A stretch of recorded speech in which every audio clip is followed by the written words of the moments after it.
স্বাগত জানাচ্ছি আরটিভির তারকা আড্ডায়। আপনাদের সঙ্গে আছি আমি মেহেরা রহমান সিমরান, আর আমার সঙ্গে রয়েছেন আপনাদের সবার পছন্দের অভিনেতা মুশফিকার ফারহান। কথা বলবো তার সঙ্গে। কেমন আছেন? ভালো সিমরান।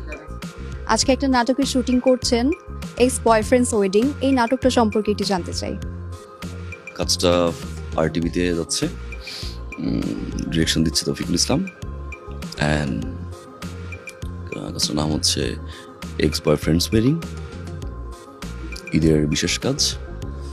সো ওটা শুটিং হচ্ছে। ঈদ চলে এসেছে, ঈদে দর্শকরা আপনার কাছ থেকে কি কি উপহার পেতে যাচ্ছে? আমার বেশ কিছু কাজ এবার অনেয়ার হচ্ছে।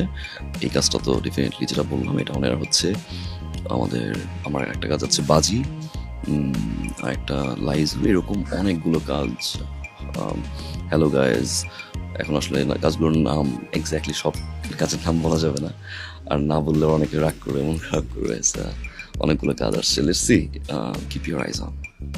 ঈদের খুবই একটা ইন্টারেস্টিং পার্ট হচ্ছে ঈদ সালামি। ঈদ সালামি নিয়ে মজার কোনো ঘটনা মনে আছে কিনা? আমার ঈদ সালামি আসলে ছোটবেলার মজার ঘটনা না। আমার ঈদ সালামি প্রতিবারই মজার হয়, যেহেতু আমার আম্মু আছে, আম্মুর সাথেই প্রতিবার এক রকমের মজার বা ইন্টারেস্টিং কাহিনী হয়।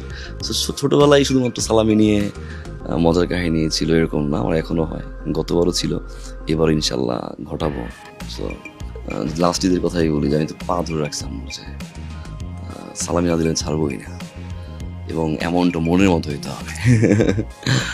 সো আম্মু বেঁচে থাকুক, যতদিন বেঁচে আছি আম্মুর কাছ থেকে সালামিটা পেতে চাই, সালামিটা মার কাছ থেকেই পেতে চাই আমি। সবশেষ এই নাটকটা নিয়ে দর্শকের উদ্দেশ্যে কিছু বলতে চান কিনা? X boyfriends wedding